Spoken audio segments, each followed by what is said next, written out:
demo here of the basic hinge pattern. This is the type of movement that you'll see in any exercise where you're hinging forward or bending over to lift weight or to pull against resistance. So it is super, super important that you get the proper form and technique during any sort of hinged motion, because it can create a lot of strain on your back and on your spine when you're lifting resistance in that hinged over position. Okay, so in order to do this properly, I want you guys to grab a broomstick or something like a PVC pipe that is long, about 3 feet, that you can use for feedback when you're practicing this motion so that you know you're doing it correctly.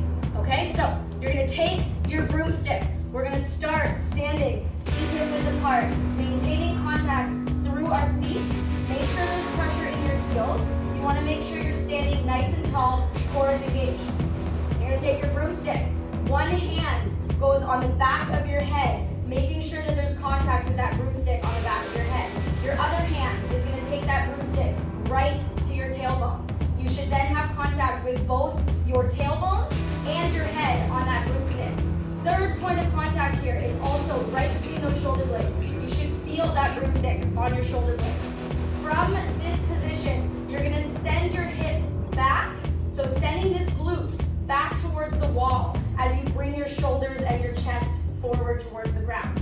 You should maintain contact on that broomstick the entire way through. So squeeze your core in here, push that broomstick to your tailbone and your head so you have full contact. From here, while you maintain that core, you're gonna send your hips back, bending at the knees a little bit if you need to get your chest lower to the ground, and you're maintaining that neutral spine. Then you're gonna push through the ground and stand tall. This is gonna help us find that motion and that pattern so that we can hinge forward safely without any pressure on our lower back. So as you can see, my back is in one long neutral line because of this broomstick on my back. You're gonna push through the ground and stand. If you feel that when you hinge forward to get further towards the ground, this broomstick comes off your back and there's no longer contact on your tailbone, your spine at the bottom has started to arch. All right, so you wanna make sure that we maintain that contact the whole way through.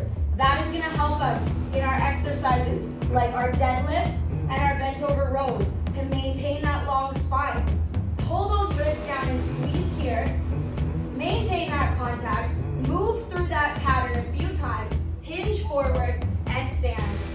Squeezing your glutes as you stand. Hinge forward again. Push your heels into the ground to help you stand. You want to make sure that if you have resistance in front of you, that you're not hinging forward and then using your upper body to pull yourself back up.